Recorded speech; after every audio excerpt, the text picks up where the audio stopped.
Here we go. Okay, we're recording, Isaac. Go ahead. So Wait, we ought to start out by this. We got to start out by saying this. Hello, this is Karza. This is my brother Isaac. This is the first time he's joining me in the car for a video. And we just got done watching How to Train Your Dragon live action remake.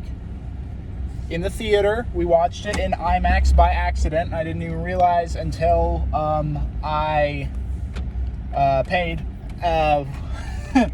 But we watched it in IMAX, and that's pretty cool. And Isaac is a huge How to Train Your Dragon nerd. And so I specifically took him to watch it. So Isaac, start from the beginning. First, best way to start this, what are some positives compared to the original? I like how they made the doors plated, so it makes more sense that they can be fire resistant. Okay. And then a thing where whenever they shoot the cannon at the guy, it shoots out and spreads like it should. But in the original, it comes out as just the normal thing. It wasn't fired properly. Yes. Then you got the part where they made the dragons look more real. Well, I mean, is that what you'd expect considering it's a live action remake? Well, not everything in Imagine live action. Imagine if they looked cartoonish like in the original. That'd be really funny. That would be pretty funny. I hate roundabouts.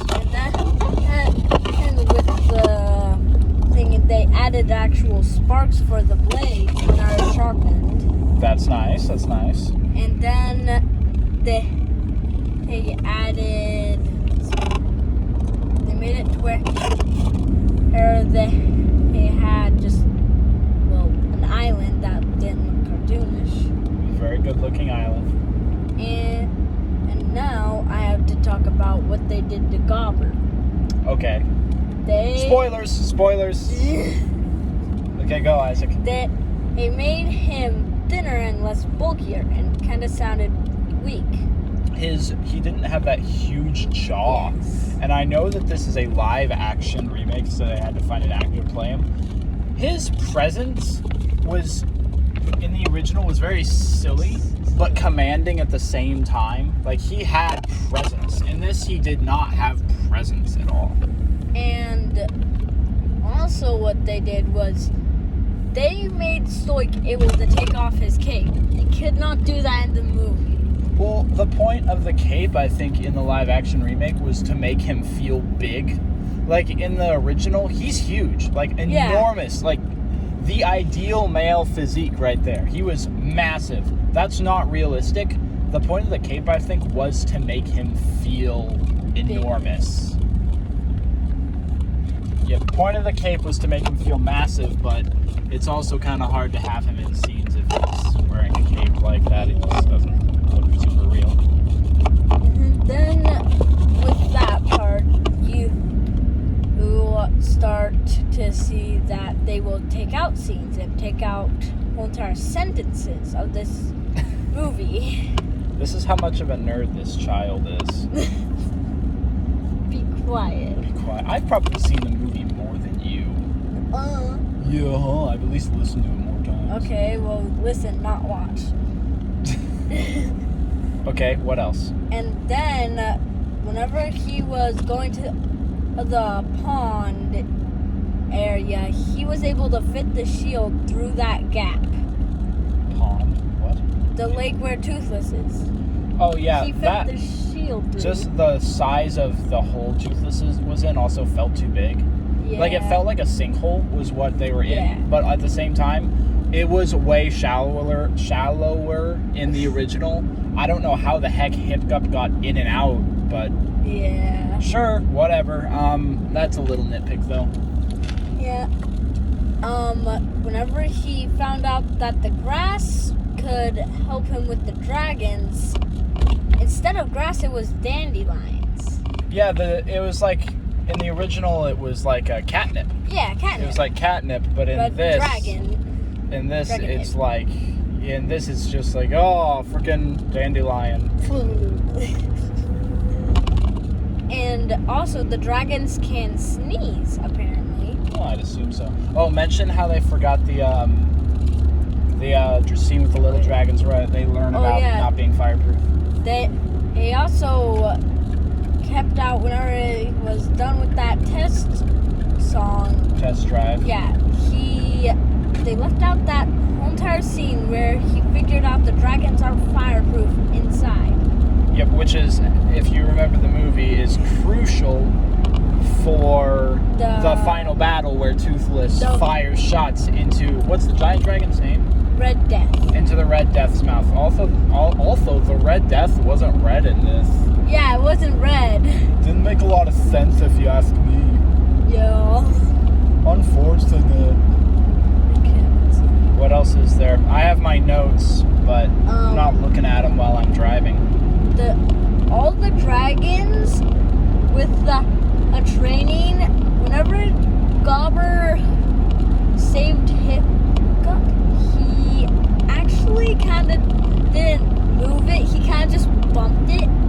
Yeah, I noticed that. It looked a little bit wonky, but I didn't mind too much. But he bonked it, and whenever the other shots fired, they would explode. This one just kind of... Yep, I noticed that. I will say which one? It's not the Zipple Bat. The Natter. That's the blue one, right? The Deadly Natter. The Natter. Yep. That one acted just like a chicken, and I think that's hilarious because we have chickens. Like it walked and behaved like a chicken. It strutted. That's hilarious. It strutted. I think they just painted a chicken. I think its mannerisms were much better. Like the way it moved and behaved in this was better than in the original. Yeah, but I think that's correct. Honestly, I like the way the Zippleback looked even better in this than it did in the original. I like the Zippleback, but also the Zippleback in this one, they had a bigger budget and more CGI. I'm sure they did have a bigger budget. Well, but the thing about the original is the entire movie was CGI. Yeah, but also... This movie wasn't completely CGI. No, but they had a lower budget, so they... For the original. Well, Yes, there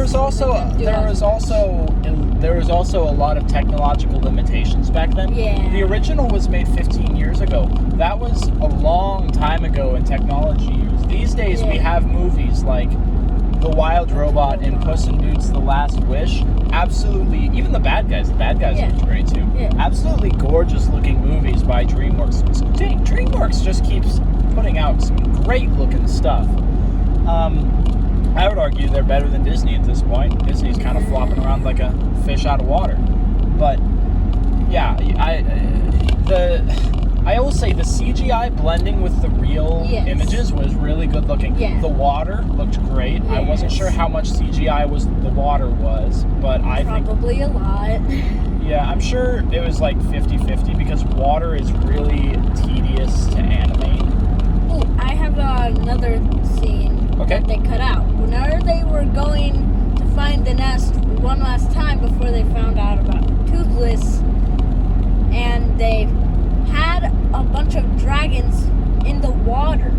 Yeah, they had like a pass they had to go through. Yeah, in this one with dragons. I don't recall ever seeing anything like that. There wasn't. It was just. Okay, that's what I thought. Whenever they were going through, they went into the fog, and then there's a flash of light with a monstrous nightmare shadow in it, and then it would switch back to Burke. Yep. There was a lot of added content. There was added lines. There was entire added scenes. I did not. Okay, not to get political, but I hate sweet potatoes. But also, how's that included in the movie? It feels like the scene where they talk about how all the different groups are from different tribes is them trying to explain why Astrid is played by a black actress. Now, let me just say, I think the actress that portrayed Astrid did an excellent job. I think she did really well playing the role. But it also would have been nice to have someone who looked like Astrid. Like Isaac, you mentioned the nitpick of, oh, well, her armor didn't have like the bones on it and stuff. Or the hair. Yep, well, and she didn't have the braided blonde hair in the back. Like Noodle that, hair. Yeah, the noodle hair. That's what you keep calling it. She didn't look like Astrid. Also, I think that the actor for Snot Lout did very good. I think he portrayed the character well. Yeah, a stuck-up brat. Yeah, he had... And I appreciate the little tiny layer of depth they gave him where his dad just ignores him completely. Yeah. I think that's funny. I think Fish Legs was great. I think they picked a great actor to play Fish Legs. He played the role very well. He was a little annoying at times. Yeah. I don't mind that too much. Fine by me. Tough Nut, they picked a great actor to play him. He looked exactly how I imagined he would. Why is Rough Nut an obese girl now? Yeah. Like, was there no one that was like an kind of ugly looking twig like Tough Nut was? Like they look I can't remember. very, very similar in the original movie and the TV shows. So I don't know why they didn't just go for the same thing. I don't know why they changed the design there. But whatever. I just am very picky about the actors not looking like what I think they should. Stoic was great. Yeah. He reprised, I forget his name, but same actor that voices him in the original movie, plays him in this movie. He does an outstanding job. Very good. I thought Hiccup was fine. Yeah. I'd honestly say Hiccup was the most okay performance I've seen in a while. Yeah. He did what he was supposed to do. And that's about it. I think Stoic really stole the show. He was great. Yeah. He was amazing in his role.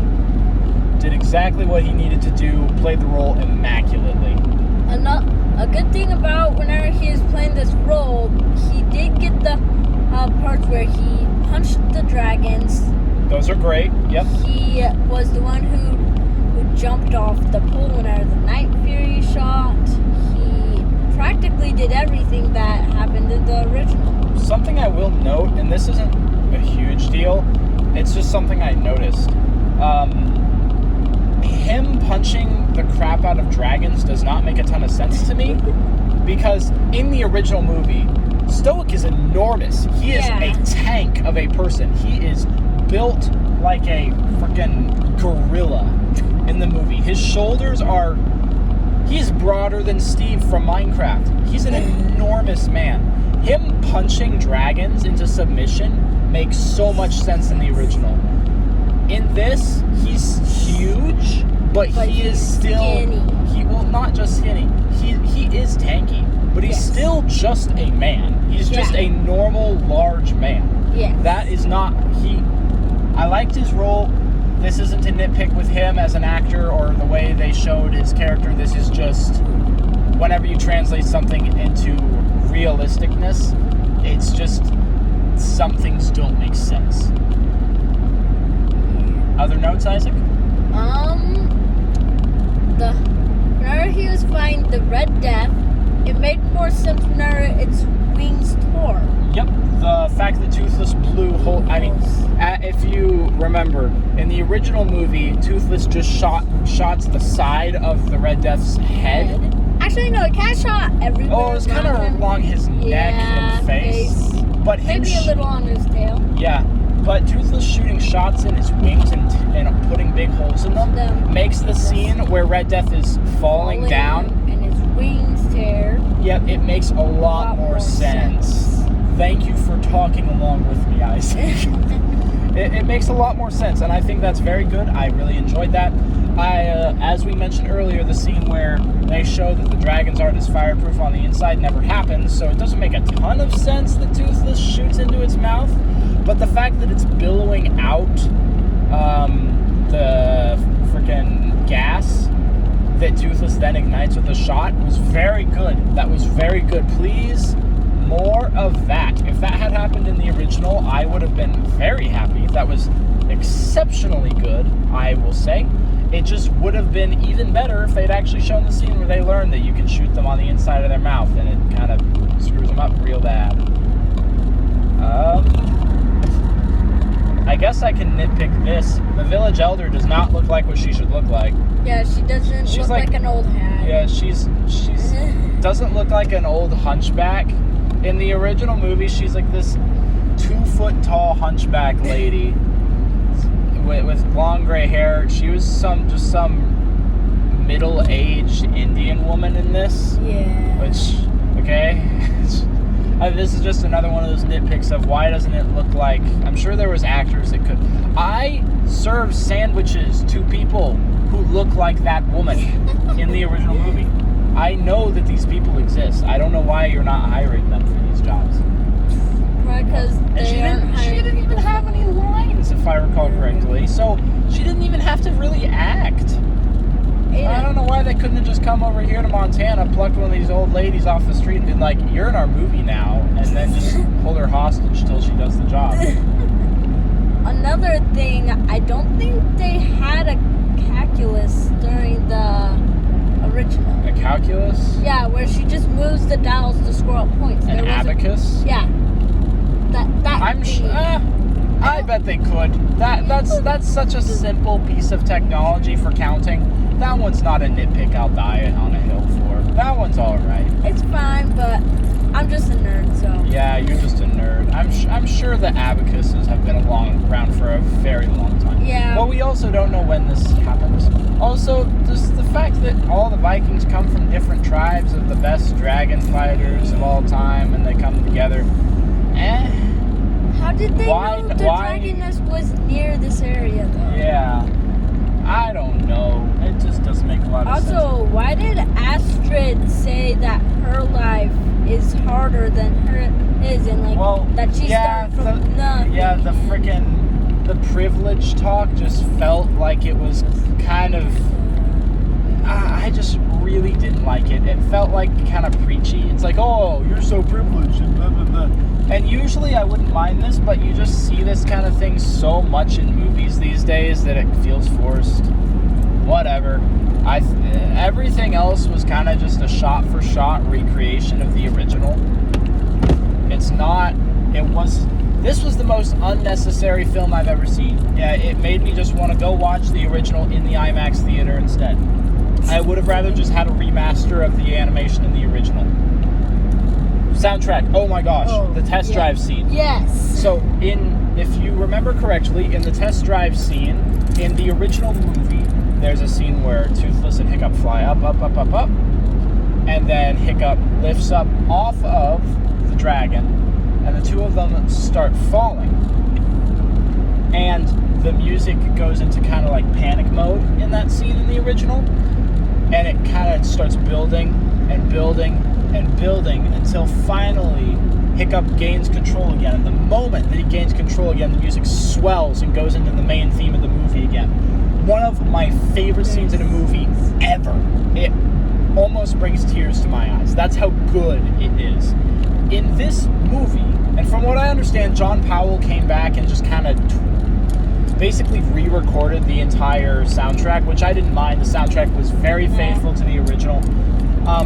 But they added to the song Test Drive and made it to where the portion that usually would be playing while Hiccup is still falling and frantically trying to get control again, that part of the music was playing for like 10 seconds after he got control again.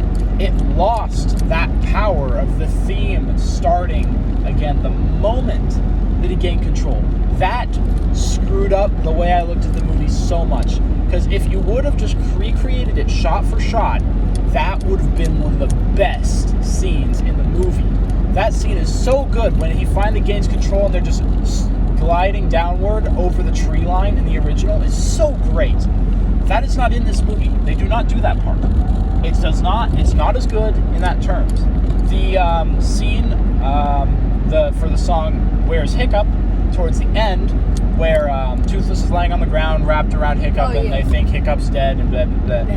And Hiccup's laying, and then he wakes up in his room. They should have stuck with the original recording, in my opinion, because I'm a huge stickler for piano music. Nitpicking piano music is one of my favorite things. The piano in the remake is much too bright and cheery sounding. In the original, it's extremely mellow and slow. This is a very serious, somber moment, and they do not give it that weight in the remake. It is very much bright sounding in the new one, and that is not good. There are some scenes where the music carries this movie hard. There is a reason why people consider this movie to have one of the greatest animated movie soundtracks of all time. If you let the music falter in the most valuable parts, specifically parts with no dialogue, are the most important parts where the music takes over and carries this movie hard.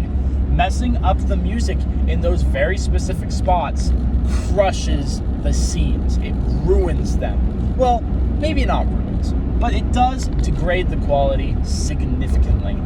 And that's a big fat blunder that this movie made in a couple of occasions that were invaluable to its...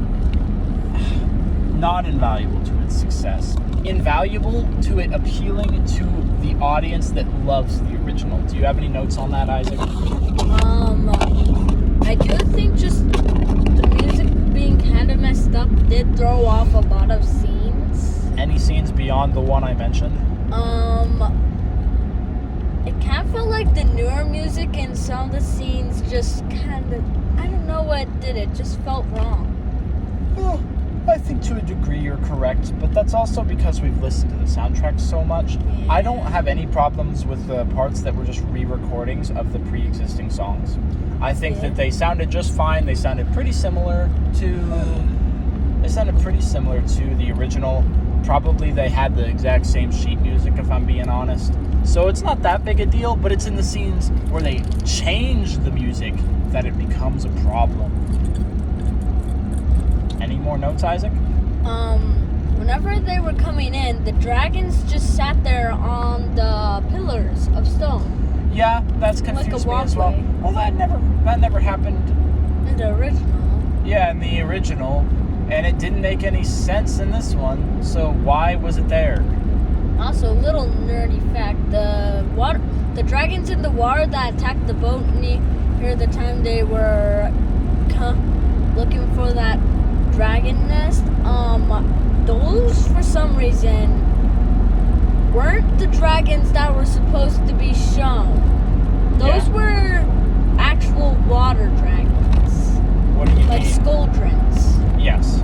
I noticed that giant. They did not have the right body shape for a Skuldrin. Yeah. Well, I don't know what that type of dragon was, but that was not a normal dragon or a Skuldrin. I don't know what that was. Well, they never showed their full bodies, so I'm going to take a guess and say that they partially made models for them just so they had something that was underwater, just something really basic, maybe some assets they already had laying around. Yeah, like the Skuldrin body, maybe, I don't know. Just something super simple they could quickly use for that without having to spend a lot of money on making a model for a Skuldrin. Yeah. Because something they did in the original as well is they were basically using only 4 or 5 dragon models for the entire movie. They did not vary things very much. In the later movies, there's a lot more variety in the dragon types, but that's partially because they created a lot of different models for the dragons with the TV shows. Or at least that would be my guess. Yeah, I'm pretty sure. I mean, a lot of the models that are in the TV shows don't show up. Yep, a lot of them don't show up until the later movies. Like they're mentioned in the Book of Dragons. Yes. In the first movie. Thunder drums, Skrill. Bone Napper is one of my personal favorites. Another thing about that, whenever they were calling out the dragons near the beginning that they had incoming, they said Skrill. They didn't say that in the original, so... I didn't hear it, but I also might not have been paying attention. I heard Skrill, and the strange thing is, it wasn't stormy. Yeah, I did notice that. This just goes to show how huge of nerds we are for this series. It's wait, Isaac, did you see the new How to Train Your Dragon series with the Nightlight Fury and the kids in the modern day exploring like the ruins of the dragon like the Viking civilizations? From everything I've heard, it sucks. Yeah, But I'm not gonna watch it. wanting to. So you haven't watched it? I think it was on Netflix. Well, we don't have Netflix. Yeah, we don't. We used to, but then other streaming services became better. Yeah, so. We should get Netflix just to watch The Good Place. Yeah. That one's a really funny show. I would use it just to watch How to Train Your Dragon. It would be worth it if it still had the Clone Wars on it. Yeah. Because it used to have Pixar movies and the Clone Wars on Netflix, and they don't anymore. Yeah, but I would use it just to get How to Train Your Dragon because I'm a nerd and like that. All right. Any other notes, or are we good here? Did I have any more notes written down? I can't really check right now. Oh wait. During the scene whenever they were about to fight the giant dragon and they're getting their dragon saddled up. Yeah. It was raining. It was raining the whole entire battle. I didn't even notice, but also my glasses are kind of smudged, so I may have just not seen it. It was raining whenever they were doing it. It was like midday. I remember it being darker in the original. Yeah. In the original, it seemed more light every single day. Well, in the original, the scene fighting the Red Death felt darker than the other days. Yeah. I don't know if it was raining in the original. I don't think it was. Wasn't. But it felt darker. I don't know. That's another minor nitpick, though. It's probably because of the clouds. Remember how they're covering the sky?